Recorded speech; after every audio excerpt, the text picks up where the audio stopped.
Hi friends, I am Abhishek. Welcome to my YouTube channel the ocean of Shiksha. देखिए, अभी हम M Laxmikant का जो नॉन कॉन्स्टिट्यूशनल बॉडी है वो वाले पार्ट डिस्कस करें। आज हम चैप्टर 55 डिस्कस करेंगे। देखिए, इससे पहले जो हमने 53 डिस्कस किया था, 53 और 54 जो कि था हमारा कौन सा चैप्टर कि हम जो नेशनल ह्यूमन राइट कमीशन और स्टेट ह्यूमन राइट कमीशन था उसको हमने एक ही लेक्चर के अंदर जो लेक्चर बाय लेक्चर डिस्कस किया था, उसी सीरीज में हमने चैप्टर 53, 52 एंड 53 सॉरी 52 एंड 53 जो सॉरी 53 एंड 54 जो था वो हमने डिस्कस कर लिया था। अभी हम चैप्टर 55 डिस्कस करेंगे और इसी सीरीज के अंदर यानी कि जो हमारे चैप्टर 55 का सीरीज चलेगा लेक्चर बाय लेक्चर, इसी में हम चैप्टर 56 भी डिस्कस कर लेंगे। जैसे भी हमारा सेंट्रल इंफॉर्मेशन कमीशन है, उसी तरीके से आपका स्टेट इंफॉर्मेशन कमीशन है यानी कि राज्य सूचना आयोग, उस पर भी हम डिस्कस कर लेंगे इसी तरीके से। क्योंकि देखिए ज़्यादा डिफरेंस नहीं है स्टेट और सेंट्रल में, तो इसीलिए जो चीज़ सेंट्रल और स्टेट में है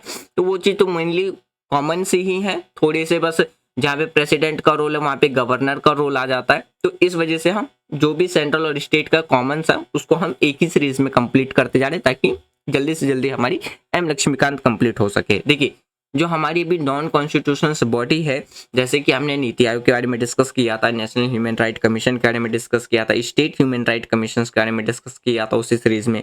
अभी हम सेंट्रल इंफॉर्मेशन कमीशन के बारे में डिस्कस करेंगे, फिर उसके बाद स्टेट इंफॉर्मेशन कमीशन के बारे में डिस्कस करेंगे, फिर सेंट्रल विजिलेंस कमीशन के बारे में, फिर आपका central bureau of investigations, Lokpal and लोक आयुक्त, national investigation agency, national disaster management authority, ये सारी हमारी नॉन कॉन्स्टिट्यूशनल बॉडी है।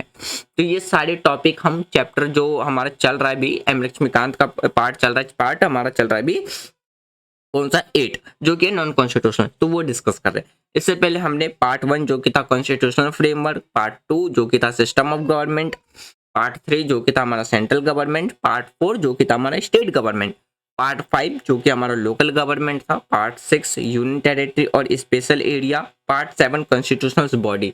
ये सारी चीजें हमने डिस्कस कर ली है। देखिए, आज की वीडियो हम क्या क्या डिस्कस करेंगे। सबसे पहले हम बात करेंगे सेंट्रल इंफॉर्मेशन कमीशन के बारे में है क्या। आपको हिंदी इंग्लिश दोनों में देखने को मिल जाएगा। फिर उसके बाद हम सेंट्रल इंफॉर्मेशन कमीशन की कंपोजिशंस यानी कि उसके संरचना के बारे में बात करेंगे, किस तरीके से उसका कंपोजिशंस देखने को मिलता है। फिर हम उसकी एलिजिबिलिटी और उसके बाद हम उनके टेन्योर के बारे में बात करेंगे और ये भी देखेंगे क्या एक पर्सन को अपॉइंटमेंट करने के बाद क्या उन्हें दोबारा री अपॉइंटमेंट किया जा सकता है या नहीं। ये सारे टॉपिक आज की वीडियो में हम डिस्कस करेंगे। ठीक है, सबसे पहले हम बात करते हैं सेंट्रल इंफॉर्मेशन कमीशन के बारे में। तो सेंट्रल इंफॉर्मेशन कमीशन जिसे हम शॉर्टकट में आईसीआई कहते हैं, तो इसका जो स्थापना की गई थी, इसको जो सेटअप किया गया था, इसको जो बनाया गया था, वो किसके तहत बनाया गया था? राइट टू इंफॉर्मेशन एक्ट जो कि 2005 में आया था, इसके तहत बनाया था। जो कि इसका काम क्या होगा कि जो भी सेंट्रल एडमिनिस्ट्रेशन यानी कि जो भी कंप्लेंट है या जो भी अपील्स है गवर्नमेंट ऑफिस के, पब्लिक सेक्टर में, कंपनीज में, बैंक में या जो भी अदर हैं और अदर ऑर्गेनाइजेशन या हम यूनियन टेरिटरी के अंदर की बात करते हैं, तो इन सब के अंदर जो भी कंप्लेन आती हैं या जो भी शिकायतें आती हैं उन सब पे क्या करना, इसकी जांच करना, ये इसका क्या है काम है। देखिए, उसके बाद अगर हम इसके प्ले की बात करते हैं, रोल की बात करते हैं, तो ये डेमोक्रेसी को श्योर करने में काफी ज्यादा अपना क्या करता है, इंपॉर्टेंट रोल प्ले करता है, जिसके वजह से क्या है गवर्नमेंट स्मूथली काम करती है और सही डायरेक्शंस में सही तरीके से काम करती है। तो इसलिए आपको क्या देखने को मिलेगा, सेंट्रल इंफॉर्मेशन कमीशन देखने को मिल जाएगा। अब यहाँ पे हम थोड़ा डिटेल में देखते हैं। अभी मैंने बताया कि जो सेंट्रल इंफॉर्मेशन कमीशन है, इसको जो सेटअप किया गया था वो राइट टू इंफॉर्मेशन एक्ट के तहत किया गया था, यानी कि जो सूचना का अधिकार है 2005 में ही आया था। इसका काम क्या है, देखिए ये एक स्ट्रॉन्ग एंड इंडिपेंडेंट ऑर्गेनाइजेशन है जो कि इन्वेस्टिगेट करता है कंप्लेंट, जो भी उनके पास शिकायतें आती है, और वो डिसाइड करता है और अपील्स करता है। अपील्स पे जो भी कंप्लेन आती है उस पर वो क्या करता है, डिसाइड करता है। कंप्लेन मैंने बताया था जहाँ से, जैसे कि गवर्नमेंट ऑफिस से हो गया या जो भी बैंक हो गया, पब्लिक सेक्टर या कंपनी या मोर देन जो भी अदर ऑर्गेनाइजेशन है या जो और भी सेंट्रल गवर्नमेंट ऑफिसेस है वहाँ के। देखिए, आरटीआई यानी कि राइट टू इंफॉर्मेशन एक्ट 2005 की बात करते हैं, तो इसमें जो रूल आउट किया गया था कि how long and how much the chief election commissioner and information commissioner would serve be paid. अब देखिए इसका मतलब क्या है, देखिए 2005 में जो राइट टू इंफॉर्मेशन आया था, यानी कि सूचना का जो अधिकार आया था, उसमें क्या है, एक मुख्य यानी कि एक, अगर हम बात करते हैं जो चीफ इंफॉर्मेशन कमीशन, और आपको क्या है फिर अदर आपको इंफॉर्मेशन कमिश्नर्स आपको देखने को मिल जाएंगे। आरटीआई अमेंडमेंट किया गया था 2019 में, जिसमें चेंज किया गया था जो भी आपका सही, जिसमें ये कहा गया था कि जो सेंट्रल गवर्नमेंट है वो डिसाइड करेगा कि इसकी जो रूल्स है या मतलब आप ये समझिए कि 2019 में जो संशोधन किए गए थे, इसमें ये बदलाव किया गया था और कहा गया था कि जो केंद्र सरकार है इन चीजों के नियमों के माध्यम से क्या है तय कर सकती है। ये अमेंडमेंट 2019 में ही किया गया था। अब देखिए बात करते हैं इनके कंपोजिशन यानी कि इनकी संरचना के बारे में। तो चीफ इलेक्शंस कमीशन, अगर हम सेंट्रल इलेक्शंस कमीशन की बात करते हैं तो इसमें एक मेन लीडर होता है यानी कि एक चीफ इलेक्शंस कमिश्नर होगा, और आपको 10 अदर लीडर यानी कि 10 अदर कमिश्नर मेंबर आपको देखने को मिल जाएंगे। यानी कि आप टोटल इसमें कितने 11 मेंबर आप रख सकते हो, 1 प्लस में 10। दूसरा क्या है, देखिए इनकी जो अपॉइंटमेंट की जाती है वो किसके द्वारा की जाती है, प्रेसिडेंट के द्वारा की जाती है। और इसमें जो एडवाइस रहते हैं वो कमेटी की एडवाइस इसमें आपको इंक्लूड देखने को मिल जाएगा। अब देखिए एडवाइस में आपको प्राइम मिनिस्टर का देखने को मिलेगा, लीडर ऑफ ऑपोजिशन जो लोकसभा का रहता है उसका देखने को मिल जाएगा, यूनियन कैबिनेट मिनिस्टर जो कि चुने जाते हैं किसके द्वारा, प्राइम मिनिस्टर के द्वारा ही चुने जाते हैं। तो इनका आपको क्या है एडवाइस आपको देखने को मिलेगा। इन्हीं की एडवाइस पे प्रेसिडेंट क्या करता है, चीफ इलेक्शंस कमिश्नर और अदर जो कमिश्नर होते हैं उनको वो अपॉइंटमेंट करता है। अब देखिए इनकी एलिजिबिलिटी की बात करते हैं।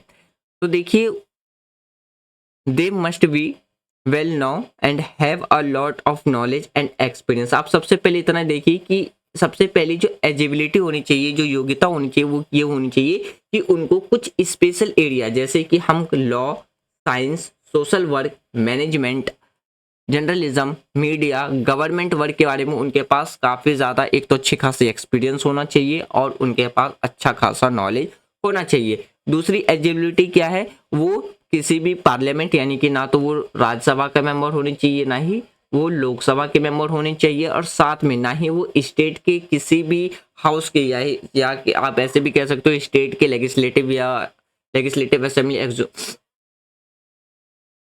या देखिए स्टेट या यूनियन टेरिटरी की किसी भी गवर्नमेंट ऑर्गेनाइजेशंस के यानी कि आप ऐसे समझ सकते हो कि या तो आप ऐसे समझ सकते हैं कि इस यूनियन टेरिटरी या स्टेट की जो लेजिस्लेटिव असेंबली है तो उसके मेंबर वो नहीं होने चाहिए। और उसके बाद ये भी याद रखिएगा कि वो अदर कोई भी जॉब साथ साथ में ना कर रहे हो, जिसमें यानी कि अदर साइड से वो क्या ना कर रहे हो, काम ना कर रहे हो, या वो किसी भी अदर पॉलिटिकल पार्टी के साथ साथ कनेक्टेड ना हो।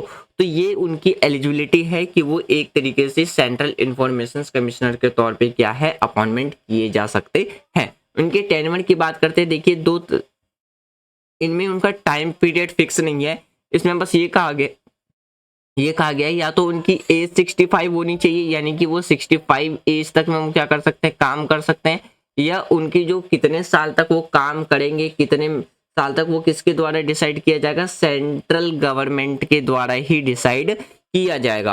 और एक चीज और याद रखिएगा, अगर हम रीअपॉइंटमेंट की बात करते हैं तो वो रीअपॉइंटमेंट के लिए योग्य नहीं है कि एक बार जिनका अपॉइंटमेंट कर दिया जाता है वो दोबारा रीअपॉइंटमेंट होकर के नहीं आते। अगर यहाँ से स्टेटमेंट बना के पूछता है तो ये चीज ध्यान में रखिएगा कि वो रीअपॉइंटमेंट नहीं किए जाते हैं। दूसरा चीज और क्या देखिए एग्जामिनर क्या है ऐसी जगह से स्टेटमेंट बना के आपसे सवाल पूछता है जहाँ पे वो आप क्या हो इजिली कंफ्यूज हो सकते हैं। जैसे कि यहाँ से अगर स्टेटमेंट बना के ये दे दे कि जो चीफ इलेक्शन कमिश्नर है उसको हम दोबारा री इलेक्ट कर सकते हैं, ऐसे ही स्टेटमेंट बना के दे दे तो यहाँ पे इजिली क्या कंफ्यूजन हो सकता है, क्योंकि बहुत से कॉन्सेप्ट में रीअपॉइंटमेंट के लिए कॉन्सेप्ट है, लेकिन यहाँ पे रीअपॉइंटमेंट के कॉन्सेप्ट नहीं है, इन्हें दोबारा री इलेक्ट या रीअपॉइंटमेंट नहीं किया जा सकता। टेनवर आपको ये 65 ईयर तक देखने को मिल जाएगा, यानी कि वो 65 साल तक की एज तक अपनी सर्विस दे सकते हैं, या फिर जो भी टाइम पीरियड है 65 से एज से पहले पहले वो किसके द्वारा डिसाइड किया जाएगा, सेंट्रल गवर्नमेंट के द्वारा ही डिसाइड किया जाएगा। तो फ्रेंड्स यही था हमारा आज का डिस्कशन जिसमें हमने जो सेंट्रल इंफॉर्मेशन कमिश्नर है उसके बारे में डिस्कस किया, उनके कंपोजिशंस के बारे में डिस्कस किया और उनकी जो टेनवर है और रीअपॉइंटमेंट के बारे में हमने डिस्कस किया। जो आपका लेक्चर 2 चलेगा, लेक्चर 2 में हम पावर फंक्शन के बारे में और आज के टाइम पे सेंट्रल इंफॉर्मेशन कमीशन के साथ क्या इशू देखने को मिलता है उस पे हम डिस्कस करेंगे। फिर हम लेक्चर जो हमारा लेक्चर जो हमारा 3 चलेगा उसमें ड्राफ्ट एंड रूल्स के बारे में डिस्कस करेंगे और जो हमारा लेक्चर 4 चलेगा उसमें हम स्टेट के बारे में ही डिस्कस कर लेंगे। तो इस सीरीज में आपका क्या हो जाएगा, चैप्टर 55 एंड 56 भी कंप्लीट हो जाएगा। वीडियो के रिगार्डिंग में आपको कोई भी सजेशन देना है, कमेंट बॉक्स ओपन है, आप कमेंट बॉक्स में दे सकते हैं। यदि वीडियो आपको पसंद आ रही है तो आप वीडियो को ज़्यादा से ज़्यादा लाइक कर सकते हैं, शेयर कर सकते हैं एंड चैनल को सब्सक्राइब कर सकते हैं। Thanks for watching friend, take care, Jai Hind.